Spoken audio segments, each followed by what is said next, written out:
बिस्मिल्लाहिर्रहमानिर्रहीम। नाज़रीन अस्सलाम वालेकुम। मैं हूं आसिफ निसार ग़यासी और आज बात करेंगे मुल्क के सबसे पुरअमन तरीन ज़िला चतराल की। जो मुल्क का सबसे पुरअमन तरीन ज़िला था, अब वो बदअमनी की राह पे गामज़न होने वाला है। और इस सिलसिले में चंद वाक़यात हम आज बयान करने ज़रूरी समझते हैं। अफसोस की बात यह है कि हुकूमत कहीं नज़र नहीं आती, रियासत कहीं नज़र नहीं आती, सियासी जमातें कहीं नज़र नहीं आती, सिविल सोसाइटी कहीं नज़र नहीं आ रही। चतराल जैसे ज़िले के लोग अगर आज सरापा एहतजाज हैं तो ये मकाम फ़िक्र होना चाहिए। चतराल की अगर बात करें तो गुज़िश्ता रोज़ वहाँ पे बहुत बड़ा एहतजाज हुआ। अपर चतराल बूनी बुज़ंद रोड की जो तकरीबन कोई कमोबेश 28 किलोमीटर पर मुश्तमिल रोड है, कई साल से इस पे काम जारी है लेकिन अभी तक मुकम्मल नहीं हो रहा। और अब ठेकेदार को मुबैना गैर कानूनी पेशगी अदायगी के ख़िलाफ़ तोरखू तरीच रोड फोरम, ये एक तंजीम है, का बूनी में मुज़ाहरा हुआ जो रात गए तक जारी रहा। चतराल जैसे इलाके में, दूर अफ्तादा इलाके में, पसमानदा इलाके में रात के वक्त मुज़ाहरा ये बहुत ख़तरनाक चीज़ है। ये इस पर ज़रूर हुकूमत को सोचना चाहिए। रात के पिछले पहर होने वाले मुजाहरे में कसीर तादाद में लोग शरीक थे जो मज़कूरा रोड की तवील अरसे तक तामीर में रुकावट और ठेकेदार को गैर कानूनी अदायगियों पर जुडिशल इंक्वायरी का मुतालबा कर रहे थे। दूसरी तरफ डिप्टी स्पीकर जो चतराल से ताल्लुक़ रखती हैं, उन्होंने तहकीकात के लिए इंक्वायरी कमेटी बनाने का हुक्म दिया है जिसे मुज़ाहिरीन ने मुस्तरद कर दिया है। बाद अज़ां डिप्टी स्पीकर सुरैया बीबी ने रात गए इजलास बुलाया जिसमें secretary CNW, chief engineer CNW भी शरीक थे। डिप्टी कमिश्नर चतराल को हंगामी तौर पर तलब किया गया था। इस इजलास में उन्होंने सेक्रेटरी CNW को लिखा कि हिदायत जारी की गई हैं 3 के अंदर एक कमेटी तश्कील दी जाए जो मज़कूरा लोगों के साथ मुज़ाकरात भी करे और इस मसले को हल करे।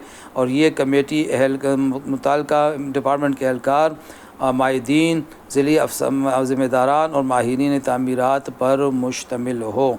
ये भी बताया जाता है कि एक्सियन को तब्दील कर दिया गया है। ये तो एक बात रही। सवाल यह है कि रोड की तामीर इतनी ताख़ीर का शिकार ये मामला क्यों हुआ और गुज़िश्ता अदवार में इसका ज़िम्मेदार कौन रहा। अब हम बात करते हैं एक दूसरे मामले की, और वो है कैलाश डेवलपमेंट जो इन्होंने अथॉरिटी बनाई थी। चतराल लोअर में भी एहतजाज हुआ है। कैलाश वैली डेवलपमेंट अथॉरिटीज़ की जानिब से अवामी शिकायत सुनने के लिए जो एक इजलास मुनक़िद किया गया था उसमें शदीद एहतजाज हुआ और अवामी नुमाइंदों के वाकआउट की वजह से इजलास तितर बितर हो गया। एहतजाज करने वाले शुरका ने अथॉरिटी को तहलील करने का मुतालबा किया और कहा कि इस इदारे का क़याम अवाम की मशावरत के बग़ैर किया गया जो सरासर नाइंसाफ़ी है। मुकर्रिरीन का इल्ज़ाम है कि साबिक़ MPA वज़ीरज़ादा जो उस वक्त के वज़ीर आला के मुशीर बराए अक़लियती उमूर के तौर पर काम कर रहे थे, उन्होंने इस अथॉरिटी के क़याम के अमल को गलत अंदाज में चलाया। इनका कहना था कि आवाम और दीगर मकामी रहायशियों को इस अमल में एतमाद में नहीं लिया गया, ना ही खैबर पख्तूनख्वा असम्बली में बिल की मंजूरी से कबल किसी मुशावरत का अहतमाम किया गया। अगरचे अवामी नुमाइंदों की तरफ से उठाए गए नुकात दुरुस्त और जायज़ थे, ताहम खदशा ज़ाहिर किया गया है कि कुछ अनासर इस मसले को सियासी रंग देकर आवाम को गुमराह कर रहे हैं जिसका फ़ायदा आवाम को नहीं बल्कि मखसूस शख्सियात को पहुँच सकता है। इजलास के मुंतज़मीन में से एक ने संजीदा इल्ज़ाम आयद करते हुए कहा कि मज़कूरा अथॉरिटी ने डोनर इदारों से 38 करोड़ रुपए हासिल किए, ताहम अथॉरिटी के नुमाइंदों ने इस इल्ज़ाम को बेबुनियाद करार दिया है। इस मौके पर अथॉरिटी के DG ने इल्ज़ामात का जवाब देने की कोशिश की और कहा कि एक तहकीकी कमेटी बनाई जा सकती है ताकि फ़ंड से मुताल्लिक़ तमाम मामला शफ़ाफ़ तरीके से जाँचे जा सकें। ताहम मुज़ाहिरीन ने मुदाखलत करते हुए अथॉरिटी को ही तस्लीम करने से इनकार किया और इजलास का बाइकाट कर दिया। चेयरमैन अथॉरिटी भी इजलास में मौजूद थे जिन्होंने इस किस्म के एहतजाज पर अफसोस का इज़हार किया। अब एक तजवीज़ ये सामने आई है कि तीनों वादियों जो कैलाश की 3 वादियाँ हैं, इन की नुमाइंदगी के लिए 15 रुकनी कम्यूनिटी कमेटी तश्कील दी जाए जो अथॉरिटी के कवानीन का जायज़ा लेकर इन्हें अवामी मफाद में बेहतर बनाने के लिए सिफारिशात पेश करें। कैलाश डेवलपमेंट अथॉरिटी के हवाले से कई शकूक शुबहात एतराज़ात सामने आते रहे हैं।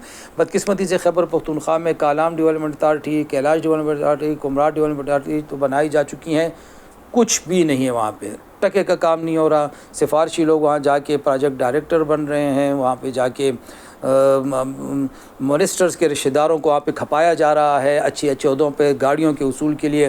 1% کا کام ان 3 اتھارٹیز میں نہیں ہو رہا. تو اس سے بہتر ہے کہ ان اتھارٹیز کو ختم ہی کر دیا جائے. یہ خزانے پہ ایک بوجھ ہے. چترال میں جو ایک اور سنگین مسئلہ سامنے آیا ہے وہ گرم چشپے میں کسائیوں کے حوالے سے ایک معاملہ ہے.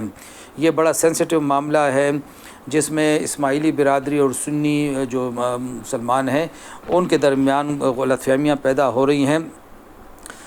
جو ایک تفصیل کے مطابق جو ہمیں موصول ہوئی کہ چترال کے علاقے گرم چشمہ میں سنی اور اسماعیلی برادریوں کے درمیان گوشت کی ترسیل کے معاملے پر پیدا ہونے والے تنازع کے بعد ضلع انتظامیہ سیاسی جماعتوں اور دور مکاتب فکر کے نمائندوں اور مشتمل مشاورت کمیٹی نے اہم فیصلے کیے ہیں. متفقہ فیصلے کے مطابق اب اسماعیلی کسائی چترال شہر کو گوشت سپلائی نہیں کر سکیں گے. خلاف ورزی کی صورت میں 3 لاکھ روپے جرمانہ اور دکان سیل کی جائے گی. گزشتہ کئی برس سے یہ معاملہ گرم تھا اور جس سے میں کئی مواقع پر مختلف طریقوں سے حل کرنے کی کوشش کی گئی مگر حالات کے مطابق مختلف لوگ اسے انا کا مسئلہ بناتے چلے آ رہے تھے. اور اب صورتحال یہ ہے کہ جب یہ اعلان ہوا ہے کہ یہ لوگ گوشت نہیں فراہم کر سکیں گے بیچ سکیں گے تو اس سے بڑی بے چینی پائی جا رہی ہے. اور مقامی حلقوں اور انسانی حقوق کی تنظیموں نے اس فیصلے کو یک طرفہ بلا جواز قرار دیتے ہوئے اس پہ تشویش کا اظہار کیا ہے اور کہا ہے کہ کاروبار کے برابری کے مواقع کے جو دعوے ہیں آئین میں جس کی اجازت ہے یہ اس کی نفی ہے. اس سلسلے میں اب ہونا یہ چاہیے کہ جو مقامی علماء کرام ہیں سیاسی مشران ہیں ساتھ میں جو ضلعی افسران ہیں اور صوبائی حکومت کے نمائندگان وہ بیٹھیں اس مسئلے کا حل نکالیں. چترال کے سرحدی پہاڑی علاقوں کے جنگلات میں آگ بھی بھڑک رہی ہے. قیمتی جنگل خاکستر ہو رہے ہیں.